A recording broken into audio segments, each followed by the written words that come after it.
Hello! Ako nga pala si Rersky at guys, ngayon ang panibagong video tayo and the video natin is about paano gamitin si Khufra.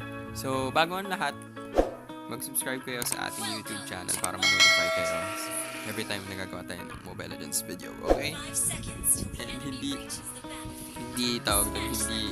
sure kung anong day ako usually nag-upload pero every week may set tayo at least one or at least kung hindi makapag-upload sa isang linggo, siguro next week magdadalawa ako, mga ganun, okay? Kasi alam nyo na graduating ako, grade 12 student. So ayun, so paano gamitin si Khufra? So unlock na natin yung mga basic skills niya, okay? So i-max na natin ang yung level. So makikita nyo mga ka-RG, mapatay lang itong gamitin and isa ito sa mga pinaka-nakakabwisit na hero ngayon kasi ang dami niya pwedeng counterin like Fanny, Gashon, Hellcart, Chu.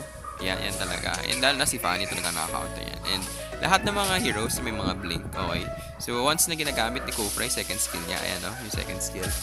So meron yung mas dagdag po natin at the same time nine-neglect niya lahat ng mga blink effects. Okay.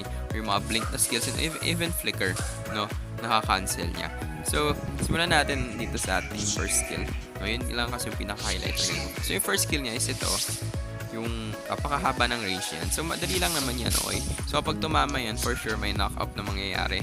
And then very basic lang. So paano ba yung tamang paggamit ito? So early game, pwede kang pumunta sa may bandang right side ng base ninyo.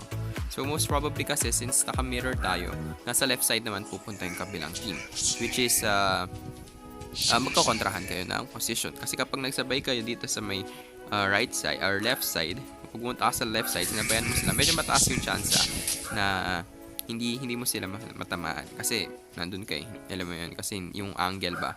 So for example, pwede kang dito sa bush na to, sa may gitna, and then kasi aabot na yan, tempohan mo lang na may lumapit dito banda, or kung hindi naman dun, kung gusto mo na talagang palapitan sa mid, siguro dito banda, or at least dito sa pinakadurong part na to para matansya mo, and boom, makikita nyo, and yun nyo, may slow effect, no? Yan yung pinaka-nakabwisit ko dyan, lalo nakapag Lancelot ka, Fanny, which is yung skill mo nakabase sa mga blink effects, sigurado mabubura out yung kalaban.